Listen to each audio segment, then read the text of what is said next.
안녕하세요. TV에서나 나올 법한 일이 저에게도 벌어져서 너무나 놀란 마음을 금치 못하고 이렇게 사연을 작성하게 되었습니다. 저는 굉장히 힘들게 살아온 한 여자였어요. 20살 때부터 파출부 일을 했다고 하면 믿으실 수 있을까요? 어린 나이에 부모님을 잃고 동생들을 돌보면서 저의 젊은 시절이 통째로 날아갔다고 해도 과언이 아니었어요.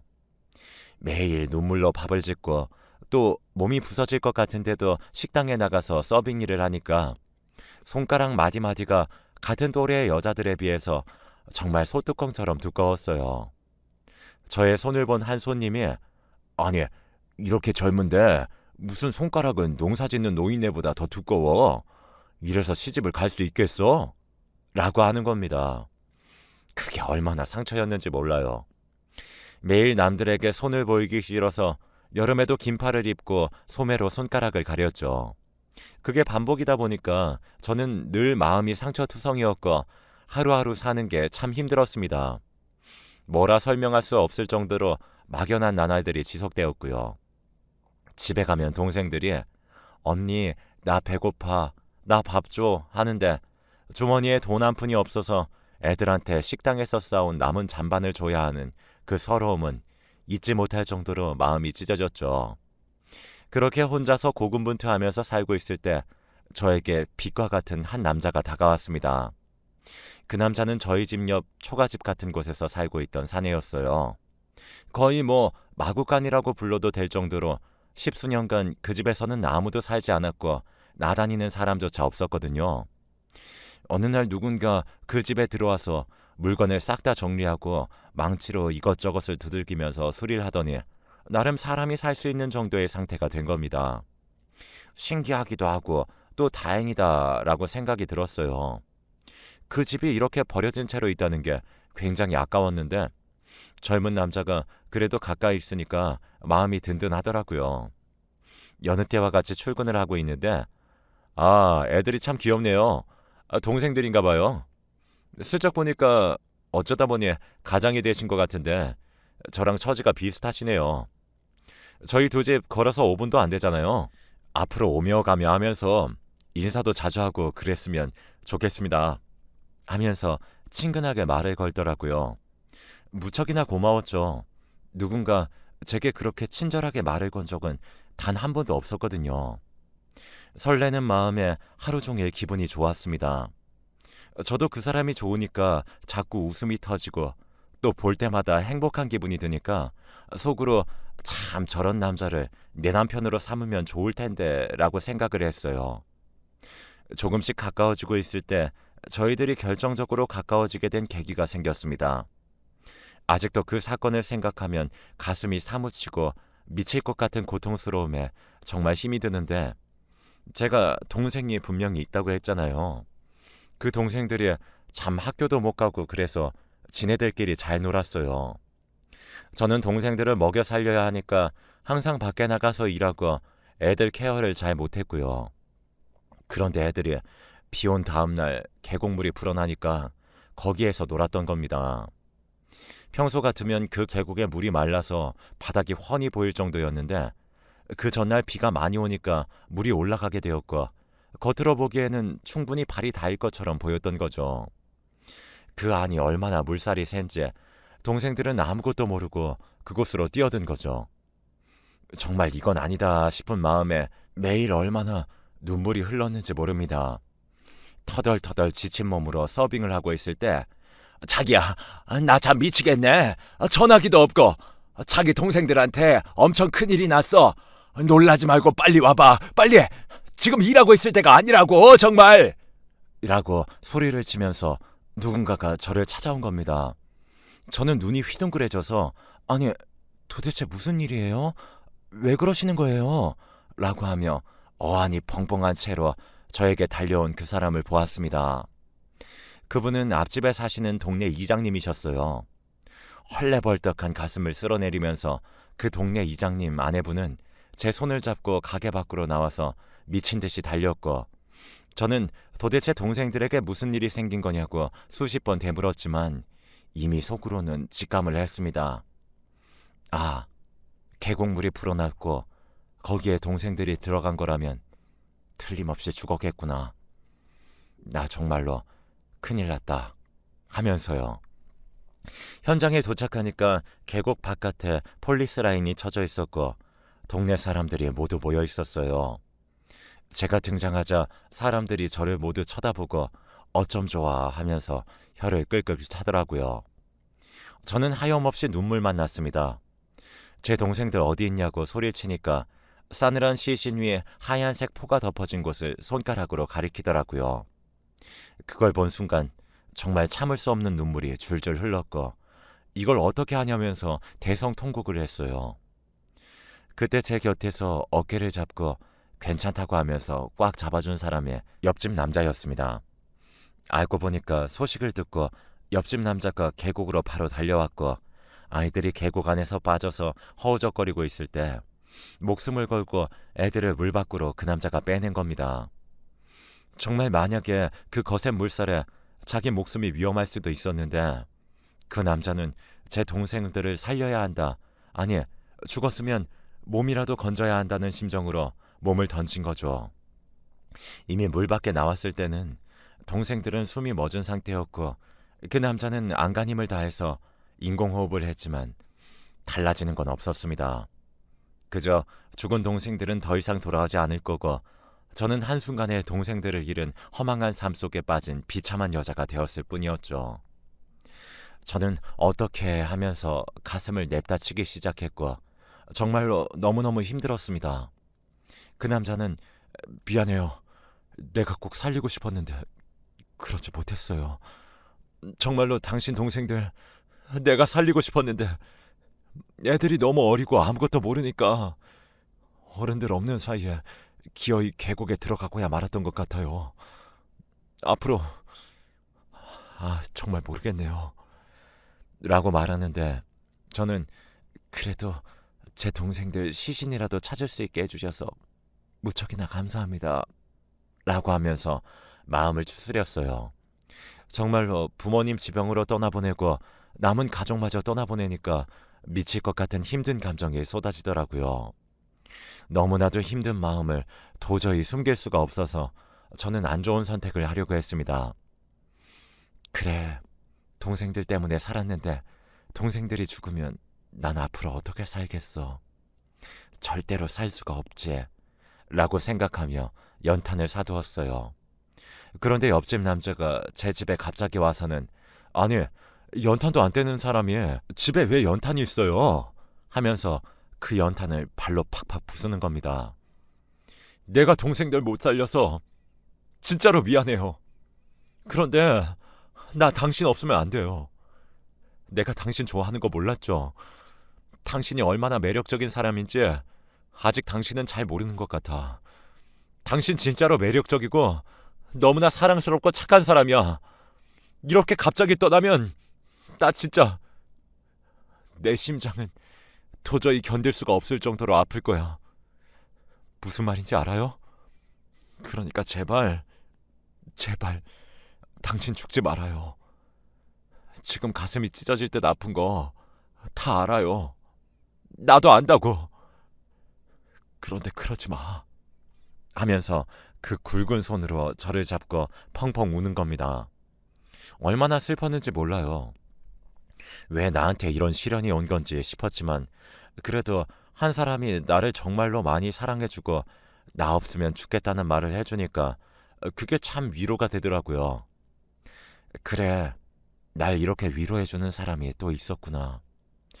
그러면 내가 힘내서 살아야지. 그래, 세상에 나 혼자 남겨진 건 아니었어. 나 정말로 힘내서 살 거야.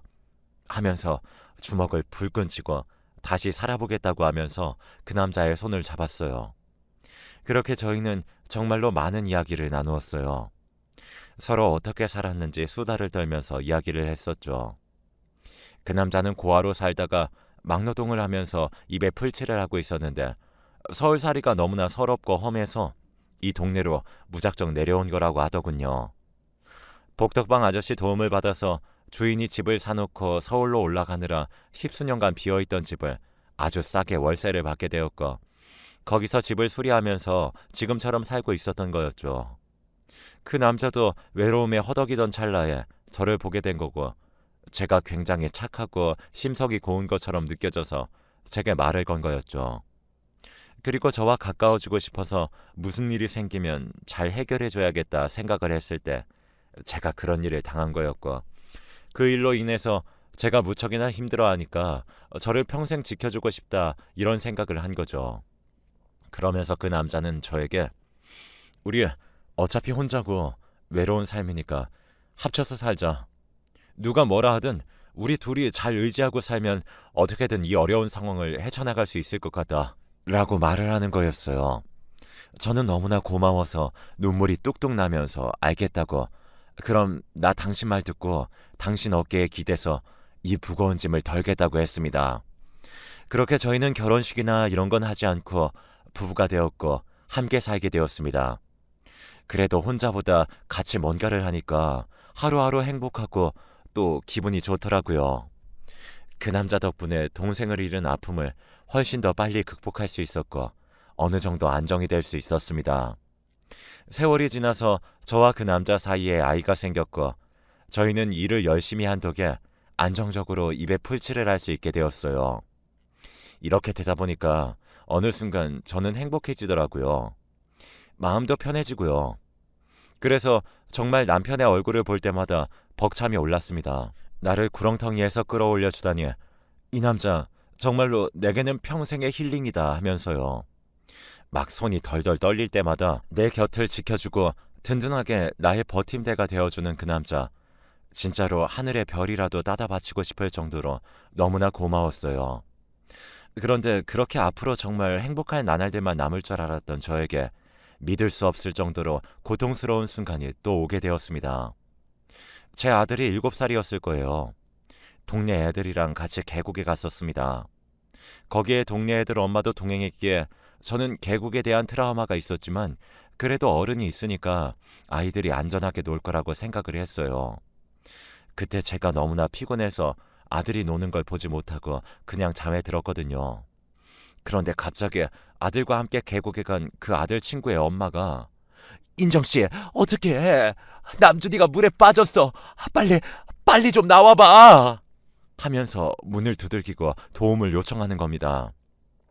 물에 빠졌다는 소리를 듣자마자 잠에서 확 깬 저는 뭐냐고, 그게 무슨 소리냐고 말했고, 남편은 저희 아들이요? 하면서 그 계곡으로 바로 달려갔습니다. 손이 파르르 떨리면서 저는 어떻게 해라면서 발을 동동 굴렀고 남편은 바로 계곡으로 뛰어들었습니다. 알고 보니까 아들이 그 안에 있는 물고기를 잡겠다고 하면서 점점 더 깊은 곳으로 들어갔고 발이 삐끗하면서 동네 사람들도 무서워서 안 들어가는 깊은 곳까지 빨려 들어가게 된 거였어요. 그런데 계곡이 깊은 곳은 수심이 엄청 깊고 또 그 안에 물살이 강해서 어른들도 잘못 들어갔다가는 크게 휩싸이는 경우가 있잖아요. 수영을 잘하는 제 남편이 그런 겁니다.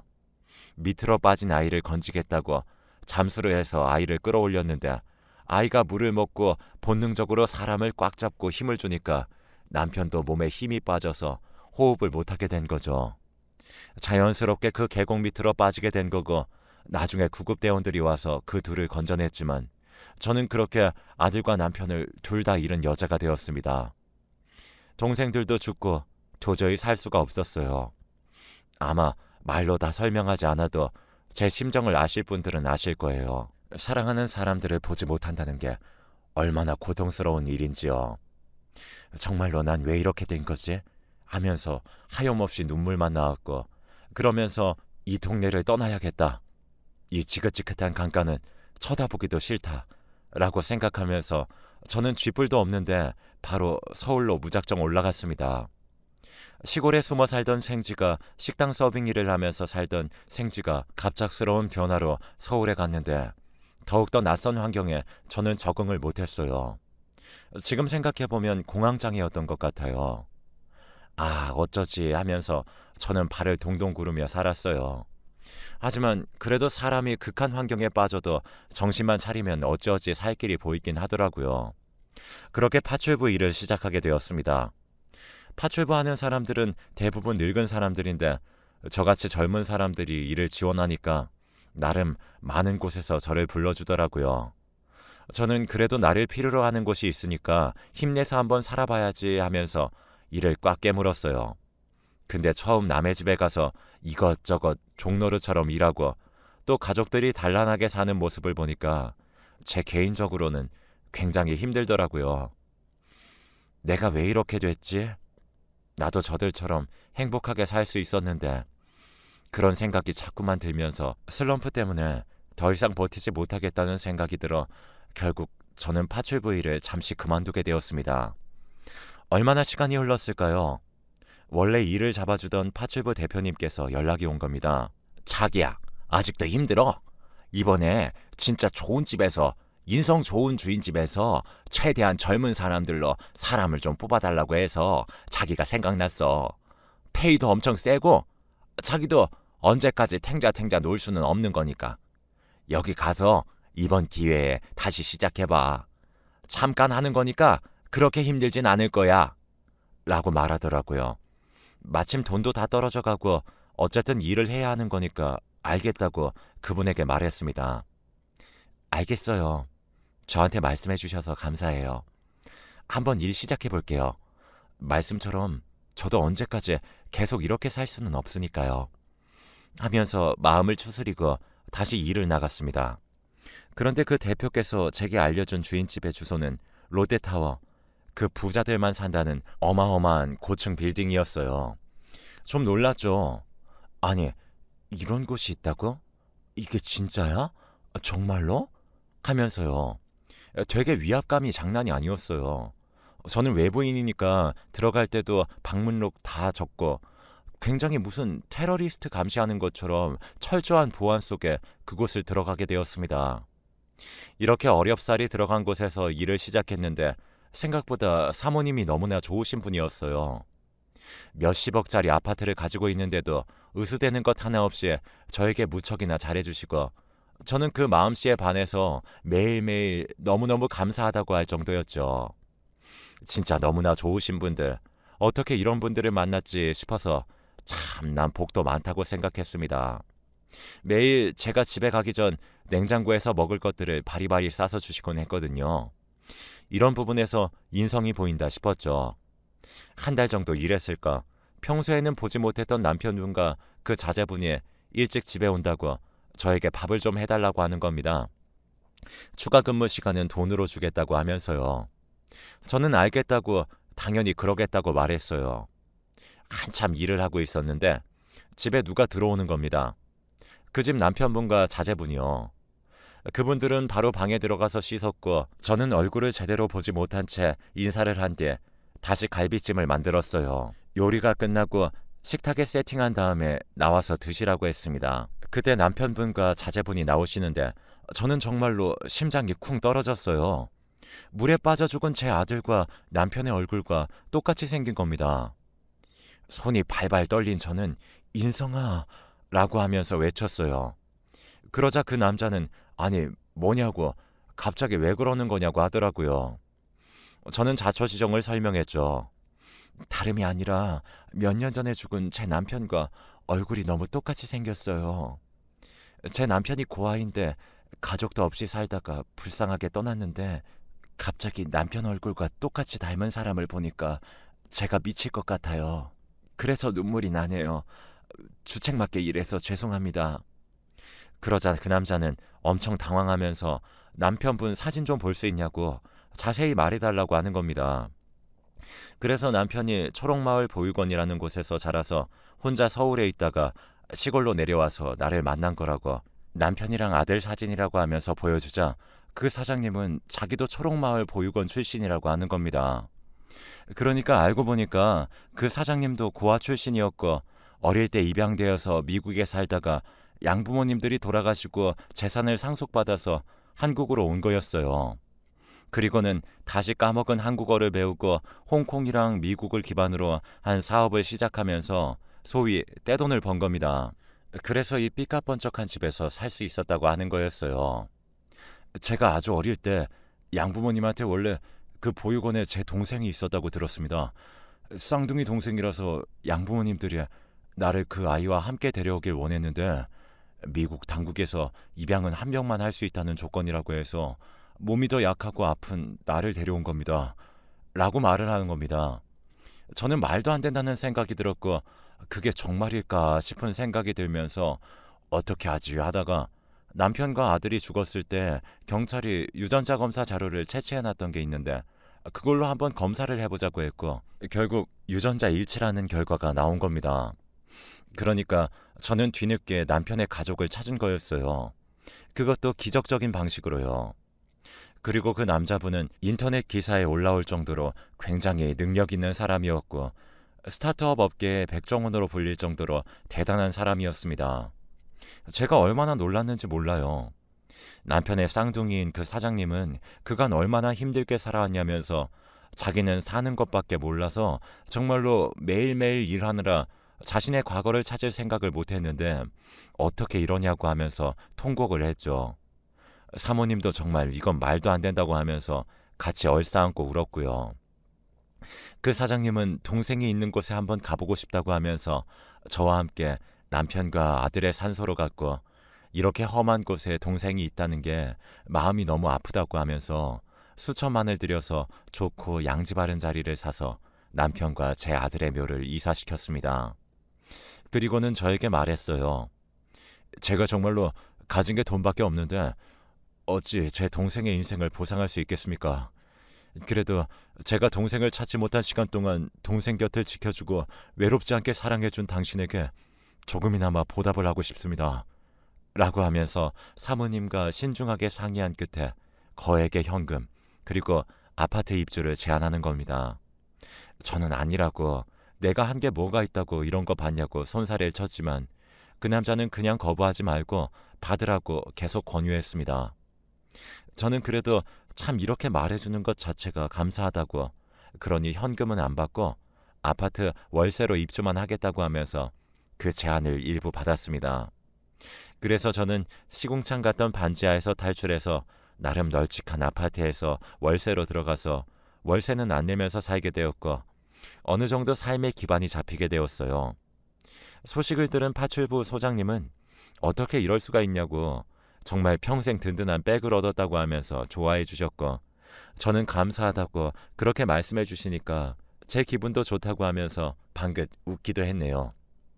지금은 그분과 정말로 가족처럼 지내고 있고 제가 사모님 집에 놀러와서 함께 영화도 보고 TV도 보면서 파출부와 사모님의 관계가 아니라 정말 친가족처럼 지내고 있습니다. 오히려 부자들이 더 마음이 넓고 여리다는 말이 왜 나온 줄 알 것 같아요. 불편한 관계일 수도 있는데 제 존재를 함께 받아들이고 그랬으니까요. 그럼에도 불구하고 남편만 생각하면 참 불쌍하고 어쩌면 이 엄청난 광경을 살아서 봤으면 얼마나 좋았을까 하면서 마음이 착잡했는데 그래도 어떻게 할 수 없는 일에 매달리면 매달릴수록 저만 고통스러우니까 조금은 내려놓으려고 합니다. 남편과 아들을 잃고 외로움에 점점 죽어가던 저에게 정말 기적처럼 가족과도 같은 존재들이 생기게 되어서 저는 지금은 굉장히 행복하고 기쁘네요. 아마 저 같은 인생 사시는 분들이 있을 텐데 절대로 포기하지 마시고 하루하루 살다 보면 또 자기 자신을 숨 쉴 수 있게 해주는 그런 귀한 인연들이 찾아갈 것 같습니다. 제 일을 털어놓으려고 이렇게 사연을 쓴 건데 이렇게 글이 길어지게 되었네요. 어찌 보면 세상이 불공평한 것 같기도 해요. 누구는 세상에서 가장 행복하게 온실 속 화초처럼 살면서 근심, 걱정이란 건 모르는 사람처럼 인생을 지냈는데 저 같은 사람들은 맨날 울면서 살고 있으니까요. 그래도 불공평하다고 투덜대면서 남들 짜증나게 하는 것보다는 이렇게 모든 걸 받아들이고 현실을 인정하고 사는 게 좋은 것 같습니다. 그럼 여기까지 저의 사연 들어주셔서 정말 감사합니다. 저는 앞으로 더더욱 헌신하면서 또 하늘에 있는 남편과 동생 그리고 자식에게 떳떳하게 살 수 있도록 노력해 보려고 합니다. 여러분들도 항상 건강 챙기시고 주변에 있는 사람들한테 잘하세요. 저는 그걸 잘 못해서 아직도 후회가 되네요. 꼭 사랑한다고 말하시고요. 여기서 사연 마치겠습니다. 감사합니다.